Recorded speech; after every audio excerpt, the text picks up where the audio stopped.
Assalamualaikum and very good morning to all of you. So today we are going to discuss account treatment of regulation of assets and liabilities. We have already discussed last classes how to treat the regulation of assets and liabilities at the time of admission of a new partner. নতুন সময়ৰ ভৰ্তিৰ সময়ত কেনেকৈ সম্পত্তি আৰু দেনৰ সময়ত পুনৰ্মূল্যায়ন কৰা হয় এই সম্পৰ্কত যোৱা ক্লাছত আমি আলোচনা কৰিছোঁ। তো আজি আমি ইয়াৰ ওপৰত জাবেদা প্ৰৱিষ্টি লগতে খতিয়ান উদ্ধৃত পত্ৰ কেনেকৈ প্ৰস্তুত কৰা হয় এই সম্পৰ্কে আলোচনা কৰিম।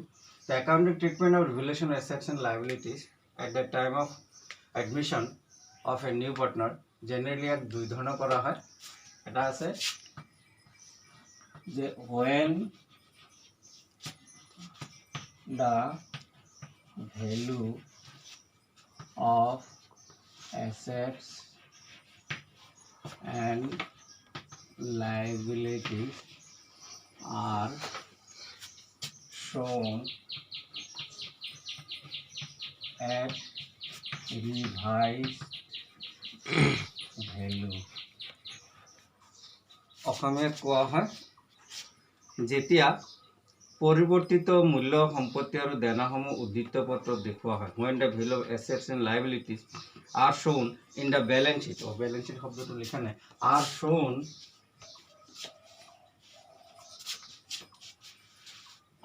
shown in the balance sheet at revised value অর্থাৎ যেতিয়া সম্পত্তি আৰু দেনাসমূহৰ মূল্য পৰিৱৰ্তিত মূল্যত উদ্ধৃত পত্ৰত দেখুওৱা হয়। 2 number when the value of assets and liabilities are shown in the balance sheet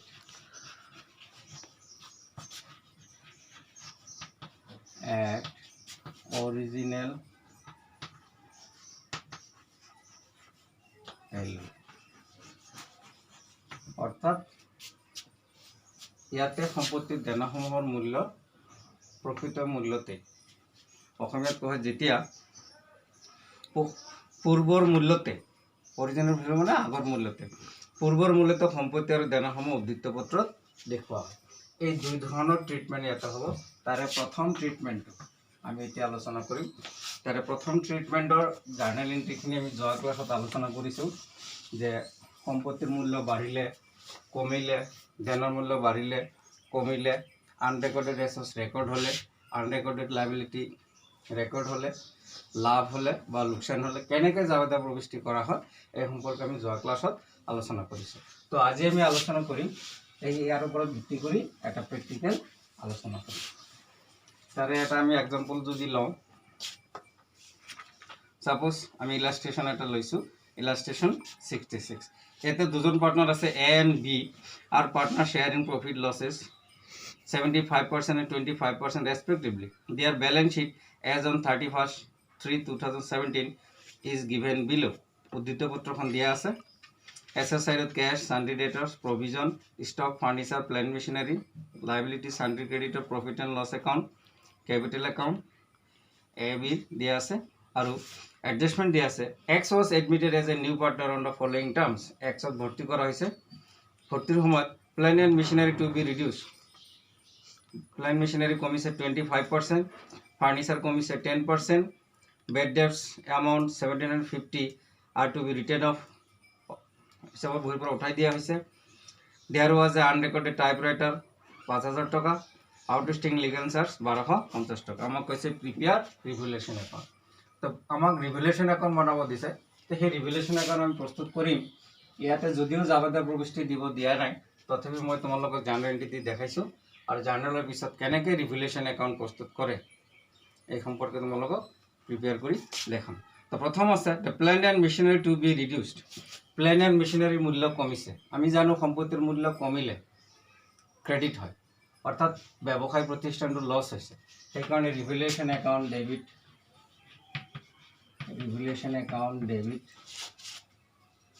two plant and machinery account কিমান টকা প্লেণ্ট এণ্ড মেচিনাৰী কমিছে plant and machinery to be reduce by 25%.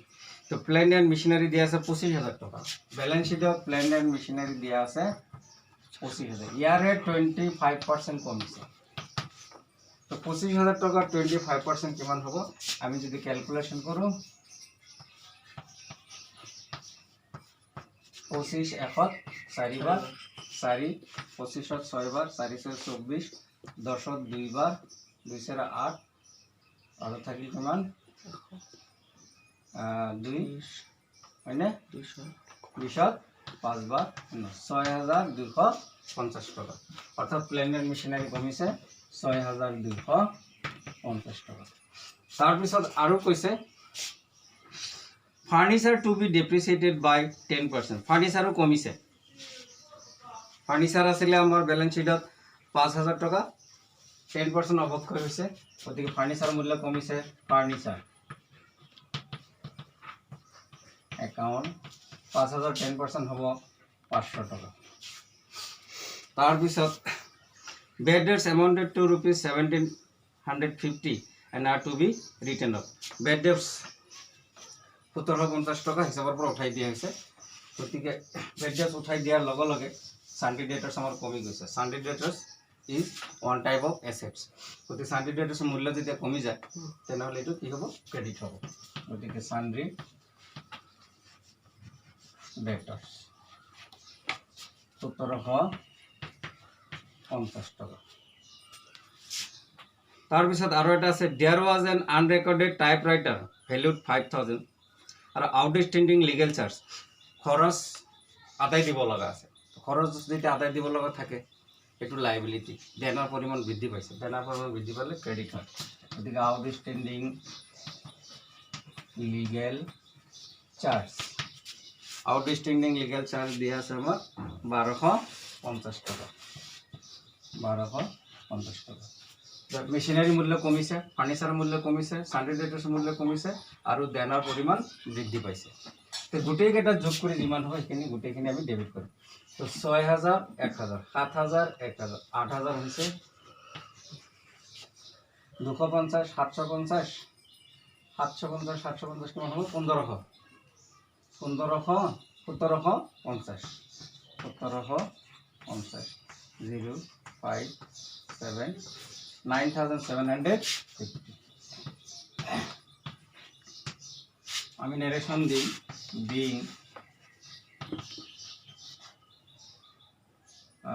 being value of assets decrease and liability increase সম্পত্তিৰ পৰিমাণ কমিছে দেনাৰ পৰিমাণ বাঢ়িছে এই তিনিটা সম্পত্তিৰ মূল্য কমিছে এটো দেনা এৰ পৰিমাণ বাঢ়িছে এটো হল আমাৰ জাৰ্নেল এন্ট্ৰি এতে এই জাৰ্নেল এন্ট্ৰিটো দিয়াৰ পিছত আৰু এটা জাৰ্নেল এন্ট্ৰি ৰৈ গৈছে there was an unrecorded typewriter লিপিবদ্ধ নোহোৱা সম্পত্তি যেতিয়া লিপিবদ্ধ নোহোৱা সম্পত্তি লিপিবদ্ধ কৰা হ'ব সম্পত্তিৰ মূল্য বাঢ়ি যাব আৰু সম্পত্তিৰ মূল্য বাঢ়াৰ লগে লগে হ'ব assets assets মানে এটা কোন typewriter account debit to regulation account কিমান টাকা মূল্য বাঢ়িছে 5,000 টাকা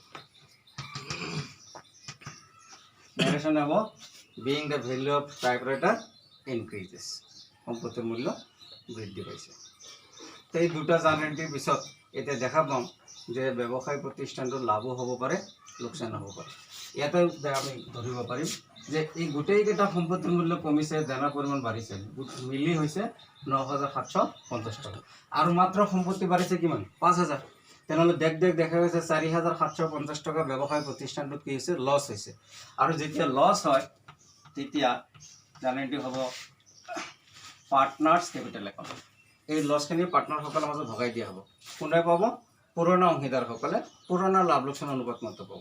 তো পুৰণা অংশীদাৰ ভিতৰত আছিলে কোন এ আৰু বি, অৰ্থাৎ A's capital account debit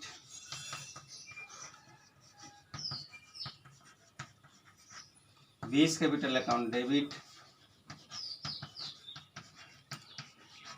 to revaluation account. কিমান টকা লছ পালো আমি 4,750 টাকা। এই 4,750 টাকা will be distributed amongst the all partner according to their all profit sharing ratio. তো পুৰণা লাভ লোকচান অনুপাত আছিল ইয়াৰ 75% আৰু 25%, অৰ্থাৎ 75:25। একটু সৰু কৰিলে আমি পাম 25 ইয়াত 3 বাৰ 1 বাৰ 3:1, অর্থাৎ 4,750 টাকা আমি যদি ভগাই দিও 4,750 টাকা ইনটু 3:1 যদি আমি ভগাই দিও 3/4 এটু হ'ব। তো 4 1 বাৰ 7 1 বাৰ 3 35 8 বাৰ 4 8 32 30 7 বাৰ 4 7 28 আর থাকিল 2 20 5 বার, অর্থাৎ এখানে আমি পূরণ করব লাগিব 2 0 3 5 15 5 হাতের 1 3 7 21 1 22 2 হাতের 2 3 8 24 আর 2 26 6 হাতের 2 1 3 3 2 5 1 এজন্য পাবো 15,000 এই 1562 টাকা 50 পয়সা, অর্থাৎ আমি এটু করব পারো 1563 টাকা করব পারো 1500 না ভুল হয়েছে ভুল হয়েছে 3 0 3 5 15 5 হাতের 1 3 7 21 21 একে 22 2 হাতের 2 3 8 24 24 আর 2 26 2 হাতের 2 1 3 3 2 5 1 3 গুণ 3 এটু হয়ে হলো 3,562 টাকা, অর্থাৎ 3,562 টাকা থেকে 63 টাকা লিখব পারিম 3,563 টাকা। এতিয়া মুঠ লোকসান হয়েছিল 4,750 টাকা 4,750 টাকা, ইয়ার ভাগ ললে এজনে 3,563 টাকা। তেনেহলে 7 14 পৰা 6 গলে 8 6 পৰা 5 গল 1 1187 টাকা, আৰ এজনে ভাগ কৰিছে 1187। এতে দুটো যোগ করলে আর সমান হব না নাই সব 3 7 0 হাতের 1 7 8 15 5 হাতের 1 5 1 6 1 7 3 1 4। তাই এই লোকসানটো আমি পুৰণা অংশীদাৰসকলৰ মাজত পুৰণা লাভ লোকসান অনুপাতত ভগাই দিলোঁ। আচ্ছা, এতিয়া জানুৱাৰী কেইটা পালো আমি 1 2 3টা। এই 3টা জানুৱাৰী আমি এতিয়া ইয়াৰ সহায়ত যেতিয়া আমি লেজাৰ একাউণ্ট প্ৰস্তুত কৰিম, অৰ্থাৎ ৰিভলিউশ্যন একাউণ্ট যেতিয়া প্ৰস্তুত কৰিম, চাব আমি ৰিভলিউশ্যন একাউণ্টত কেনেকৈ ইয়াত বহাম। আমাক একচুৱেলি প্ৰস্তুত কৰিব দিছিলে ৰিভলিউশ্যন একাউণ্ট। তো মই ডাইৰেক্ট যদি ৰিভলিউশ্যন একাউণ্ট তোমালোকক দেখালো হয় সেইটো জাৰ্নেল এণ্ট্ৰিত অলপ কনফিউজ হ'লে হয়, সেইকাৰণে আগতে মই জাৰ্নেল এণ্ট্ৰিত দেখাই ল'লোঁ। এতিয়া ৰিভলিউশ্যন একাউণ্ট প্ৰস্তুত কৰিম।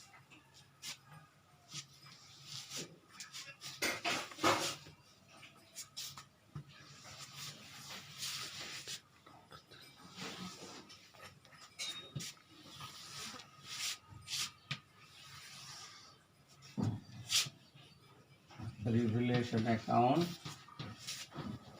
in the books of A and B. এতিয়া এটো হল ডেবিট সাইড পার্টিকুলার অ্যামাউন্ট আমি জার্নাল এন্ট্রি পড়াই দিই। প্রথম আমার জার্নাল এন্ট্রি কি ছিল রিভলিউশন অ্যাকাউন্ট ডেবিট, টু কি আছিল প্ল্যান এন্ড মেশিনারি আছিল। রিভলিউশন অ্যাকাউন্ট ডেবিট টু কি আছিল প্ল্যান এন্ড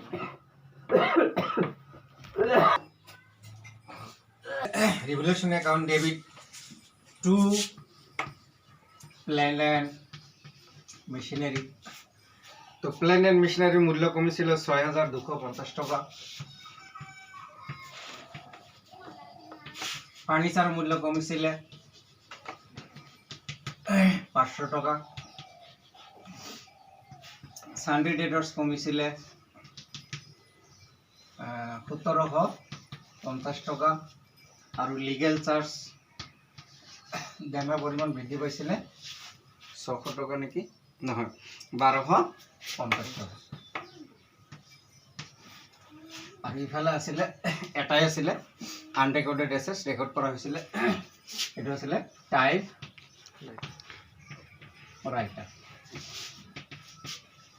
5000 টাকা তো সাধাৰণত হয় ক্ৰেডিট সাইড যদি ডাঙৰ হয় তেনেহলে লাভ হয় আৰু ডেবিট সাইড ডাঙৰ হলে লোকসান হয় ইয়াতে দেখা গৈছে ডেবিট সাইডটো ডাঙৰ সেই কাৰণে লোকসান হৈছে এইখিনি আমি যোগ কৰি কিমান পাইছিলো আগতে মনত আছে নে এইখিনি যোগ কৰি পাইছিল আমি 9750 টাকা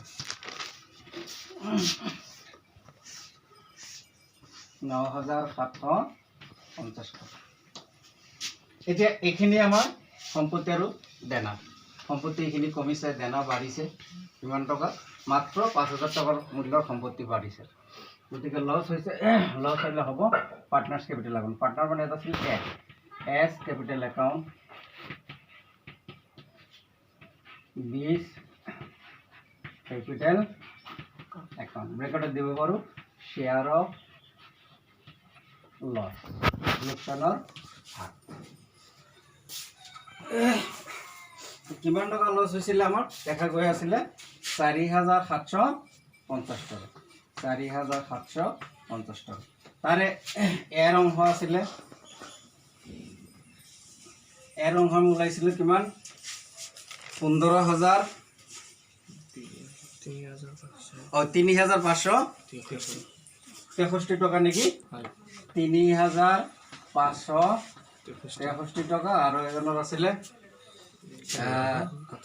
1187 এইখিনি যোগ কৰিলে পাম আমি 4750 টাকা এই হল আমাৰ ৰেগুলেশন একাউন্ট ইয়াৰ পিছত আমি আৰু এটা হিসাব প্ৰস্তুত কৰিব পাৰিম এটো হৈছে পাৰ্টনাৰ্স ক্যাপিটাল অ্যাকাউন্ট তো পাৰ্টনাৰ্স ক্যাপিটাল অ্যাকাউন্ট আমি সেপাৰেটলি প্ৰস্তুত কৰিব পাৰো বা কম্বাইন্ড পাৰ্টনাৰ্স ক্যাপিটাল অ্যাকাউন্টও প্ৰস্তুত কৰিব পাৰো তো সেপাৰেটলি প্ৰস্তুত কৰিলে আমাৰ বেছি সময় লাগিব বাৰবাৰ আঁচ টানিব লাগিব গতিকে আমি কম্বাইন্ড পাৰ্টনাৰ্স ক্যাপিটাল অ্যাকাউন্ট প্ৰস্তুত কৰিম তো কম্বাইন্ড পার্টনার্স ক্যাপিটাল অ্যাকাউন্ট আমি আগতে দেখাইছো তথাপিও আজি মই দেখাই আছো এটো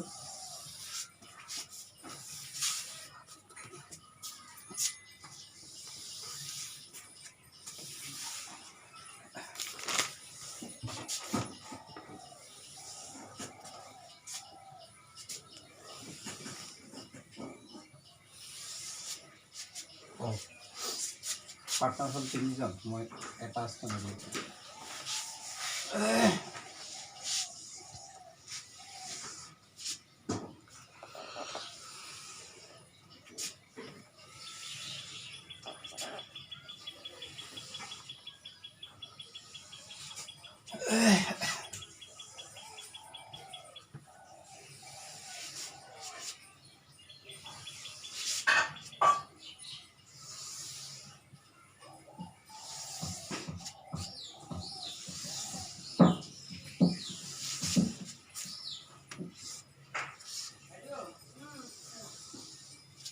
এটা লিখিম combined partners capital account A B পিছত কাক ভর্তি কৰিছিল এক্সত ভৰ্তি কৰিছিল এক্স এটো credit side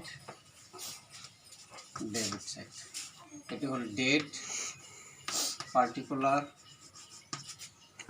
A B X JF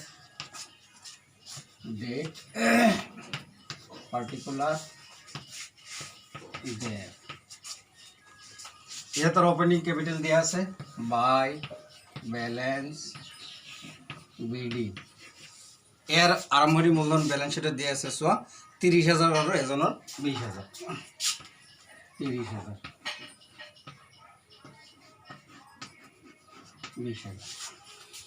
x যেতিয়া ভৰ্তি হৈছে एक्सर মূলধনৰ বাবদ কিমান টকা আনিছে বা প্ৰিমিয়ামৰ বাবদ কিমান টকা আনিছে এই সম্পৰ্কে একো কিন্তু উল্লেখ কৰা হোৱা নাই গতিকে एक्सৰ ঘৰ আমাৰ খালিয়ে থাকিব তাৰ পিছত যদি আমি নাজানো एक्स ভৰ্তি হোৱাৰ মূলধন কিমান আনিছে প্ৰিমিয়াম ফৰ গুডউইল এই সম্পৰ্কে একো কুৱেশ্যনত উল্লেখ কৰা নাই।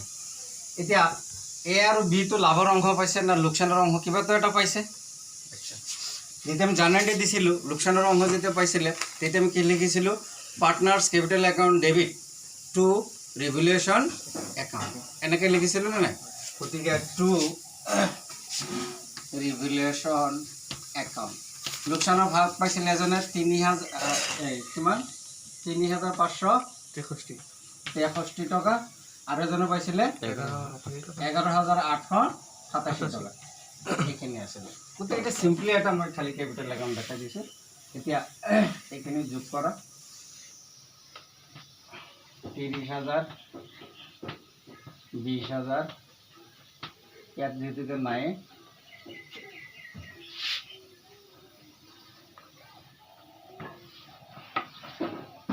30,000 20,000 নাই থাকিব বেলেঞ্চ CD এটা তেওঁলোকৰ মূলধন নিতিয়া থাকিব 30,000 পৰা 3,563 বাদ দিব লাগিব 30,000 পৰা 3,563 বাদ দিলে 10 পৰা 3 গ'লে 7 9 পৰা 6 গ'লে 3 9 পৰা 5 গ'লে 4 9 পৰা 3 গ'লে 6 26,437 টকা।